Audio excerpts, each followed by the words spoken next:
So that was how we use an if statement with or logic. And logic. We're gonna check out how to use an if statement with or logic now. Okay, so we just checked out how to do it with and logic. We're gonna check out how to do it with or logic now. So the double pipe symbol is used to define the or logic in an if condition. Okay. So we're gonna create a file named if_with_or.sh with the following code. So here the value of in will be taken from the user, and if the value is equal to 15 or 45, then the output will be you won the game. Otherwise, the output will be you lost the game. So guys, the difference between and logic and or logic is in and logic, both statements have to be true for the whole thing to be true. Or logic, only one of them has to be true for the whole thing to be true.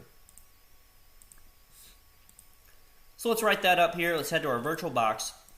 We're going to use the Vim editor.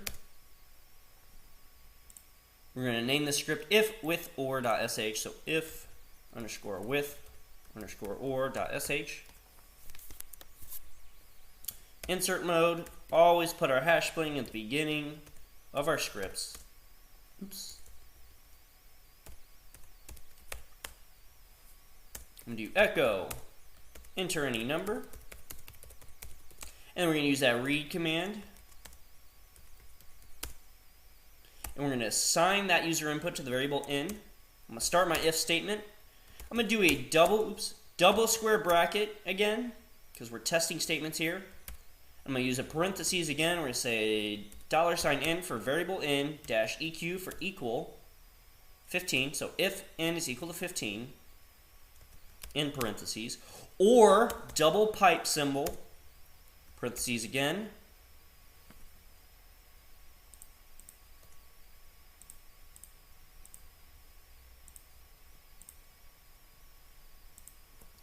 variable in dash is equal to 45, eq 45. I'm going to close out that parentheses. I'm going to close out our whole statement with a double bracket, semicolon, then echo, you won the game. Else, echo, you lost the game. And we're going to close out that if statement with fi, so fi, which is if spelled backwards. We're going to right quit. We are going to make that executable. So chmod all plus executable if _with _or.sh. We're going to run it. If _with or.sh. So it's saying enter a number. Let's do 15. You won the game. Let's do it again. This time we're going to enter 45. You won the game. We're going to run it one more time. We're going to enter 33. You lost the game. So let's check out that script again. If, with, and see what went on exactly. Okay. So, just like our last example, we encapsulated this whole statement with double brackets, all right? We're checking this whole statement whether it's true or false. We encapsulated each part of it with parentheses.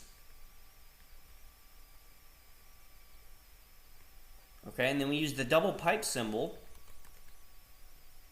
for or. So we wanted to see if the user input that was stored in the in was greater than, if it was equal to 15 in this first part, and we wanted to see if that user input stored in the variable in was equal to 45 in the second part. So if this statement is true, then do this. You won the game. Else, echo, you lost. And again, as I said, in or logic, only one of these needs to be true for the whole statement to be true for this echo to happen, which we saw. Right? First I typed in 15 here. Okay, so, alright, well, that was true. So the whole thing was true, so echoed you won the game. The second time I typed in 45, so okay, 45 does equal 45, so because one of them was true, the whole thing was true, so echoed you won the game. That third time I typed in 33, right? Well, 33 is not equal to 15. 33 is also not equal to 45. So, it was false as a whole. The whole statement was false. So it echoed, you lost the game. Okay?